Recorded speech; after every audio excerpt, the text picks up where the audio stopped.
मैं हूं अमजद इकबाल, मेट्रो 7 पाकिस्तान के बाद इस वक्त मौजूद हूं कराची प्रेस क्लब के बाहर। आए चलते हैं लोगों से बात करते हैं। सर हमारा ये मसला था, हमें खैरपुर से हमारा दोस्त है मुरीद हुसैन अबड़ो, वो सर तो हमें लेके आया उधर हैदराबाद। उसका दोस्त था इमरान शेख, उसका नाम असली था शकील तुन्यू। उसने हमें जाली आर्डर दिए, इनकी बड़ी गैंग थी और वो ऑफ़र लेटर दिया, मेडिकल करवाया, उससे पुलिस वेरिफिकेशन करवाई, सिंध बैंक का लेटर दिया। उसके बाद हमें कहा हम आपको 2 महीने के बाद एजी सिंध से लेटर लेके देंगे और आपकी आईडी ओपन हो। जब हम एजी सिंध लेके गए हमें, उसके बाद हमें जाली लेटर दिया। फिर टेजरी जब हम गए तो हैदराबाद, उसने कहा कि भाई हमने आपको जाली नौकरियां जाली मिली हैं आपको, आप अपने जाके पैसे वापस करें। फिर इन ग्रुप जो जितने भी इनकी गैंग थी ना, इन गैंग वालों को एफआई ने पकड़ा है। हाँ सर, नौकरी की वजह लेके गए। हाँ पैसे दिए सर, 10 लाख से 20 लाख लिए हैं हर एक लड़के से। तकरीबन 40 लड़के हैं हमारे खैरपुर मीरज के।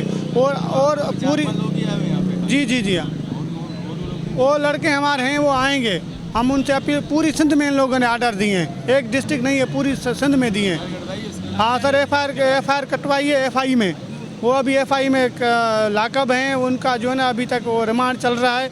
और मैं अपील करता हूँ जितने हमारे सिंधी भाई हैं कि भाई अगर आपसे भी कोई ऐसा मसला हो, आप हमारा साथ दें, आओ और मिलके हम इनसे अपने पैसे वापस लें।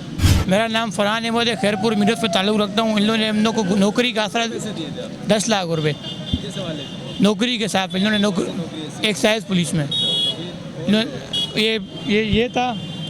इन्होंने हम लोग पैसे लिए 10 लाख रुपये और हम लोग को नौकरी नहीं जानते नहीं थे। जब किसी वास्ते पे इन लोग का हुआ था, हम लोग को 10 लाख रुपए लिए, वो आपको नौकरी देंगे। नौकरी हर चीज़ दी, लेकिन जाली नौकरी दी। नेशनल बैंक में अकाउंट भी खोल के दिया, हर चीज़ हुई, लेकिन हम जब एंड तक पहुँचे तो जाली नौकरी वो साबित हुई।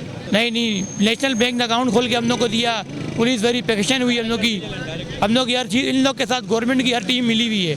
इन लोगों ने हम लोग के पास नहीं, कई लोगों का फ्रॉड किया। हमें नौकरी बहाल करके दें, हमारी पेमेंट माफ़ी कराएँ।